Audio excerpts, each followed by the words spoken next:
Olá! Agora vamos conversar sobre o balanço hídrico. Essa é uma etapa muito importante durante a assistência de enfermagem e da equipe de saúde, né, que se encontra numa unidade hospitalar. Então, o balanço hídrico, né, pelo já termo da palavra, é um balanço. Ou seja, já coloquei uma imagem de balanço para vocês perceberem que ele vai estar ali entre o que a gente chama de perdas e ganhos. Então, qual é o conceito de balanço hídrico? O balanço hídrico, né, o balanço da água, ele vai estar fazendo o cálculo entre os volumes intracelulares e os volumes extracelulares. Então, como é que ele vai acontecer? Vai ocorrer em condições normais, né, por meio da regulação entre perdas e ganhos, devendo esses valores serem correspondentes, ou seja, o que o paciente ganhou vai ser correspondente ao que o paciente perdeu. Então, por isso que quando isso acontece de forma igualitária, a gente tem um balanço hídrico que a gente chama de positivo, que a gente vai falar posteriormente. E aí é uma das dificuldades significativas a realização do balanço hídrico, por exemplo, em pacientes críticos, né, por conta do recebimento de muitas medicações, muitas soluções que por vezes não são eliminadas. E aí a gente acaba tendo um desequilíbrio entre as perdas e os ganhos, como mostra na imagem ali abaixo. E aí eu vou dizer um exemplo, né? Como é que isso pode acontecer? Por exemplo, eu tenho um adulto, né, que perde água para o meio externo por meio da diurese, né, aproximadamente 1,5 litros por dia. Das fezes, né, se for diariamente, claro, cerca de 100 ml por dia. E da chamada perda de água imperceptível, que é aquela perda de água que acontece pela evaporação da pele e do ar umidificado, que é exalado cerca de 900 ml por dia. Então, o que o paciente tem aí de perda? 1.500 ml de água por dia, através da diurese.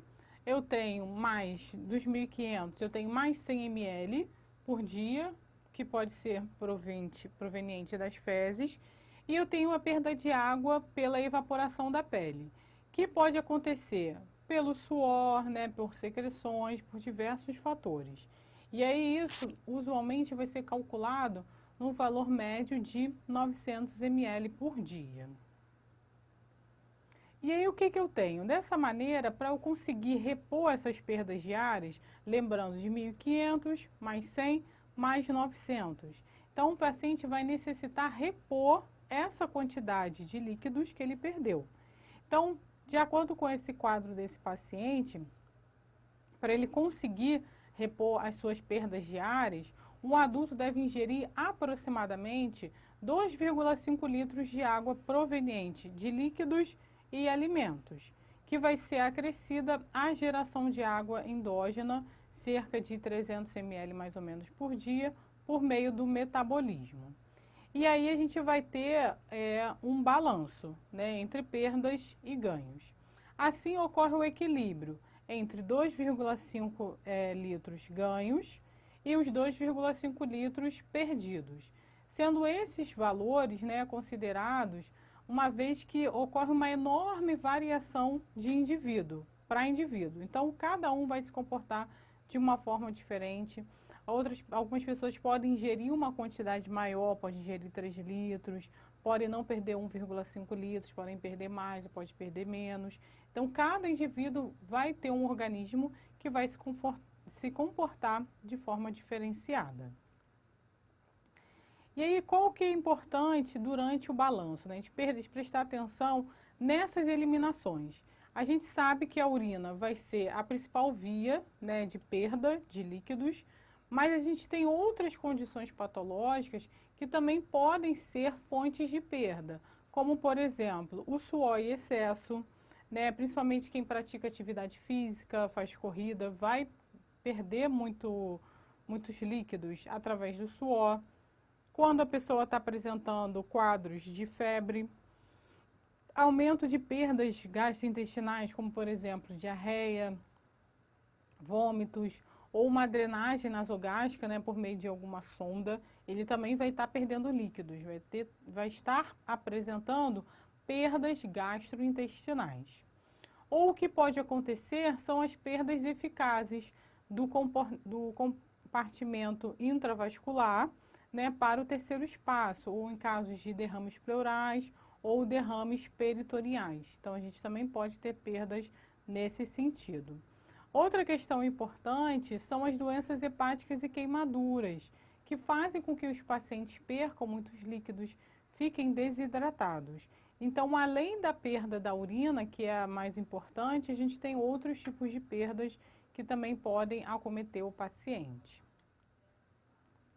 E para essas perdas, né, dependendo do quadro do paciente, a gente vai precisar monitorar continuamente como é que estão acontecendo essas perdas, como estão acontecendo esses ganhos. Então, é importante que se faça uma monitorização contínua, ali, diariamente, principalmente dos sinais vitais, do peso do paciente, dos sintomas, se o paciente está apresentando algum quadro de desidratação, de desorientação, é importante que a gente faça essa monitorização. E, além disso, avaliar o resultado de exames laboratoriais, né? Avaliar a albumina, avaliar toda a série bioquímica do paciente para perceber aonde pode estar acontecendo alguma alteração que precisa e necessita de uma intervenção junto à equipe de saúde e à equipe médica. E aí, quando a gente faz esse processo de monitorização contínua, a gente vai conseguir identificar possíveis distúrbios hidroeletrolíticos que podem acontecer com o paciente. Então, por isso que a gente precisa se antecipar para que esses distúrbios não aconteçam, fazendo a avaliação contínua dos sintomas, verificando peso, sinais vitais e avaliação dos exames laboratoriais. Então, o que a gente tem, né? O balanço ele vai ser usualmente descrito como um processo de perdas e ganhos.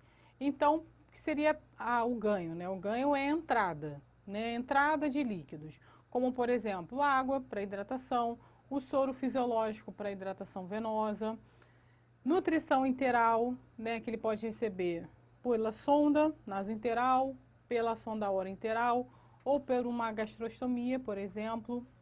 Recebimento de ganhos também pela nutrição parenteral, né, que vai ser aquela nutrição que ele vai receber pela veia, usualmente por um acesso venoso central.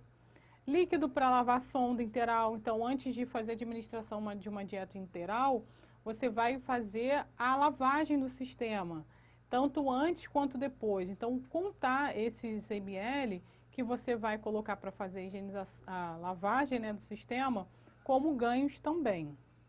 Enfim, tudo que o paciente de líquido for ofertado para ele deve entrar como ganhos. E o que vai entrar de perda? É o que literalmente o paciente perdeu. Então, o que ele perdeu? Como eu falei anteriormente, a perda mais comum é a urina, mas pode perder por diarreia, vômitos, perdas infinitas gastrointestinais, em casos de queimadura, doenças hepáticas. Então, a gente tem que avaliar também essas perdas. E aí, essa avaliação é realizada normalmente a cada 2 horas ou conforme a necessidade do paciente em um período aí de 24 horas. E aí, o balanço hídrico, ele vai ser realizado quando se percebe a necessidade, né, de um paciente. Mas ele é muito utilizado principalmente nas unidades de pacientes críticos, nas unidades de terapia intensiva. Então, é importante que se tenha um registro exato da ingesta hídrica do paciente, né, para você fazer o cálculo de perdas e ganhos, fornecendo, assim, dados valiosos para avaliar e tratar os distúrbios hidroeletrolíticos. Então, são medidas importantes, né, que vão acontecer ao longo de todo o plantão.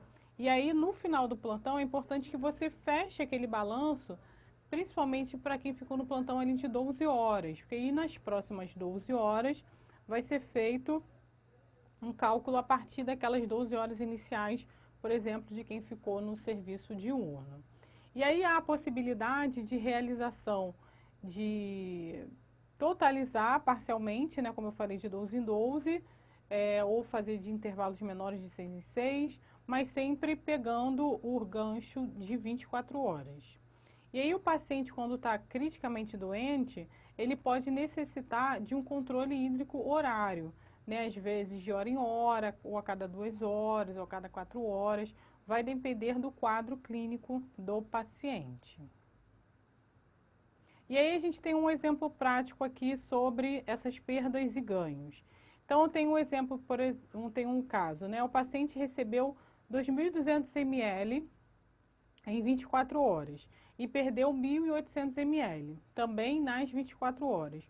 Ou seja, já lendo inicialmente, já sabemos que ele recebeu mais e perdeu menos. Então, houve aí uma retenção de 420 ml, já que o paciente ele não conseguiu eliminar tudo que ele ganhou.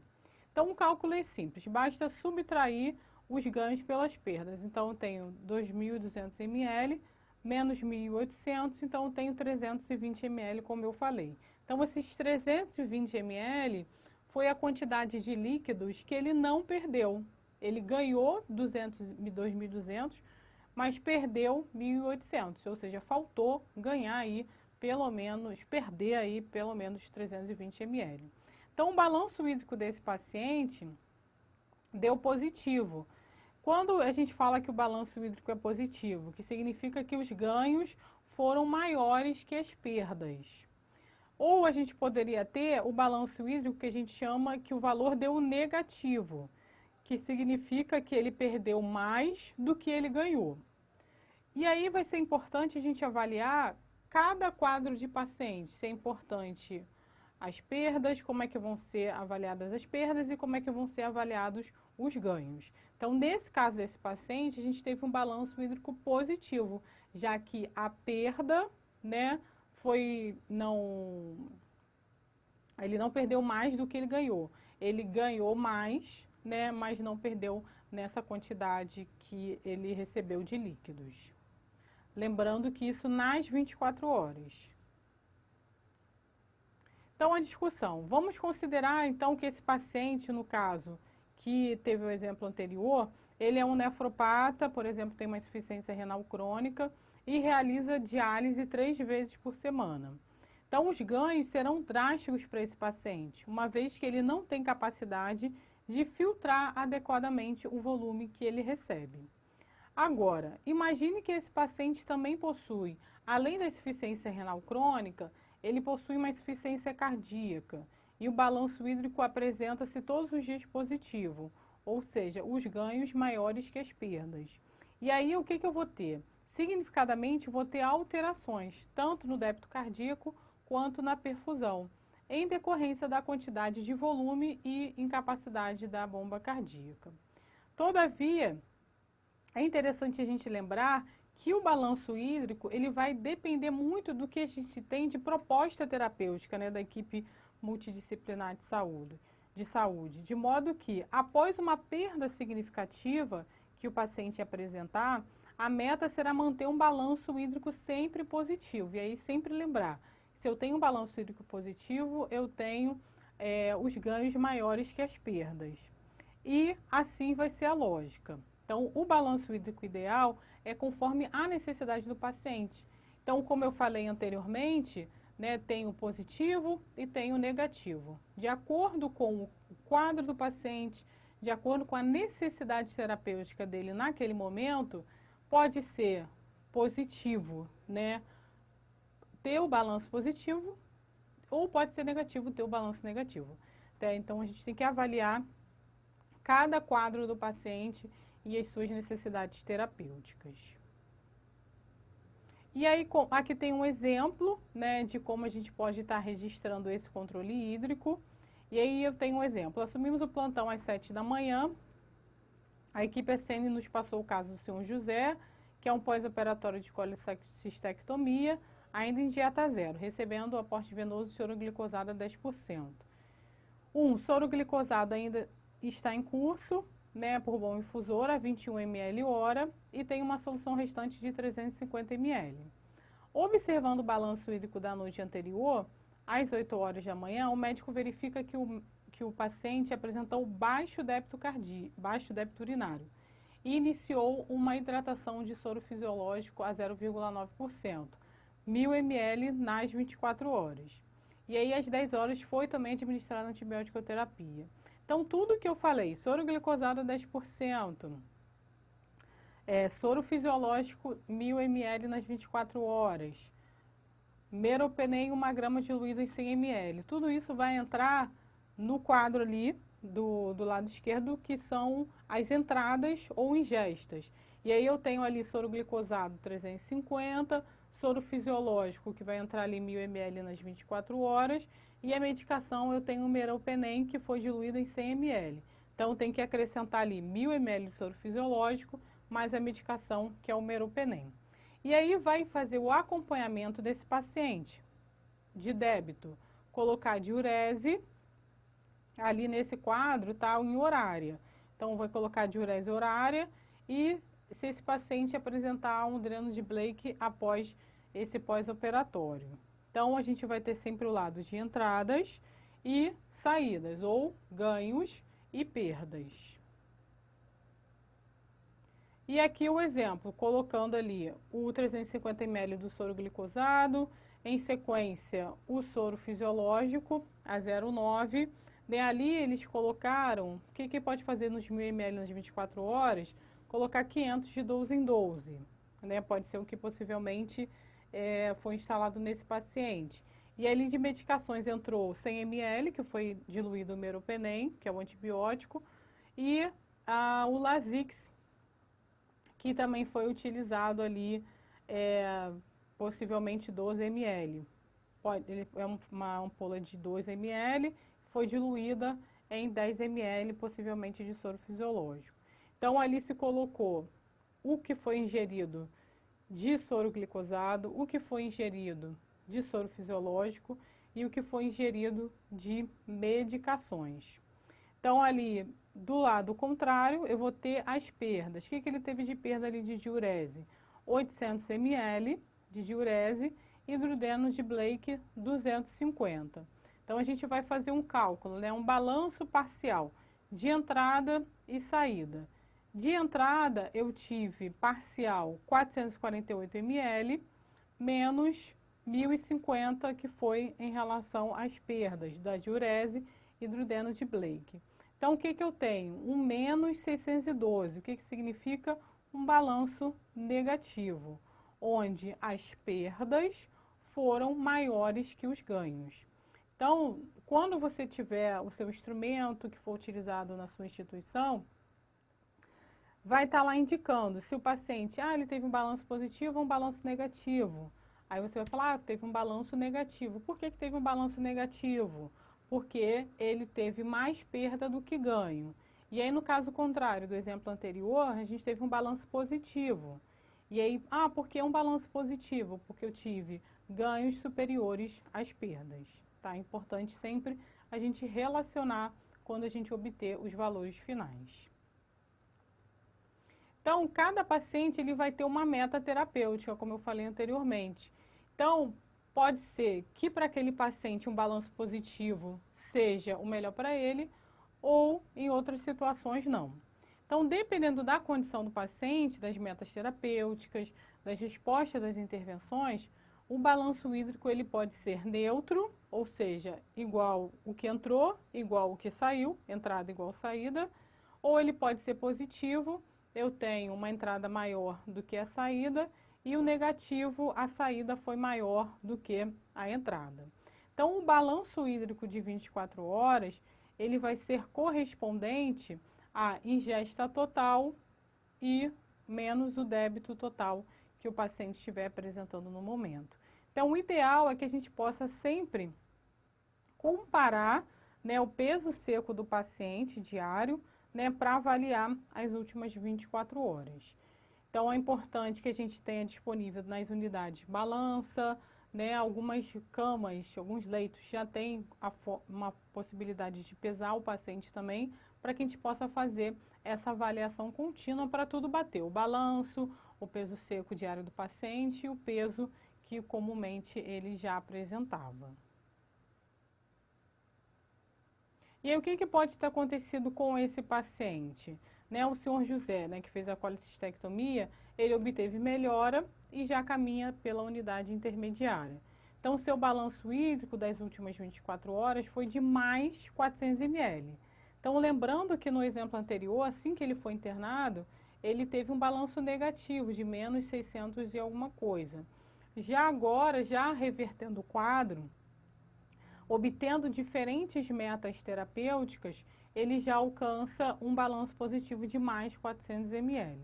Entretanto, mesmo sem ter alterações alimentares significativas, a balança indica que o senhor José perdeu 1 quilo. Tá? Então, isso é importante de fazer a avaliação contínua de acordo com a meta terapêutica do paciente. E aí a gente tem alguns outros fatores que também podem colaborar com essa perda, né? Como já falei, paciente que apresenta febre, com uma temperatura axilar de 40 graus Celsius, com uma frequência respiratória alterada, ele pode perder até 2.500 ml nas 24 horas. A questão do ambiente, clima seco e quente, a pessoa tem mais sudorese, né? Uma evaporação de suor vai ser maior, pode ocorrer aí até 1,5 litros por hora. Em pacientes que apresentam hiperventilação, né, por conta do aumento das perdas hídricas por alguma doença, também pode fazer com que o paciente perda líquidos insensíveis, trato gastrointestinal, vômito, diarreia ou fístulas. Terceiro espaço, né, a ocorrência de derrame pleural, peritoneal, né, ou edema, né, por doença biliar, renal ou hepática, também isso pode acontecer. E em casos de queimaduras, também pode fazer com que o paciente possa ter essa perda de líquidos insensíveis, como eu já falei anteriormente. Então, é importante que a gente possa fazer um manejo, né, de forma adequada. Então, o importante é que tudo seja registrado, né, tudo que entrou. Aí tem que se atentar, por exemplo, nos hemoderivados e albumina, que também devem ser registrados no impresso de controle hídrico, mas não serão somados aos líquidos infundidos. Os fluidos que não puderem ser medidos, como por exemplo vômito, diarreia e outros, eles também devem ser avaliados, também devem ser registrados e padronizados de acordo com a unidade. Aí, por exemplo, colocar um sinal de mais para pequeno, 2 mais para moderada e 3 mais para uma quantidade grande de secreção que foi eliminada. O fechamento do controle hídrico, como eu falei antes, também pode ser parcial a cada 12 horas ou 6 horas, de acordo com a necessidade do paciente. Se o volume de líquidos for maior que o de perdas, consequentemente o balanço vai ser positivo e o contrário, negativo, como eu já falei também. Então, após o fechamento do balanço, deve-se transferir os líquidos programados para o próximo impresso, né, mas sempre manter o anterior para você ter um parâmetro, né, de avaliação para conseguir registrar qual foram os líquidos que são possivelmente planejados para aquele paciente. E essas foram algumas referências utilizadas, né? Espero que vocês possam aproveitar desse conteúdo.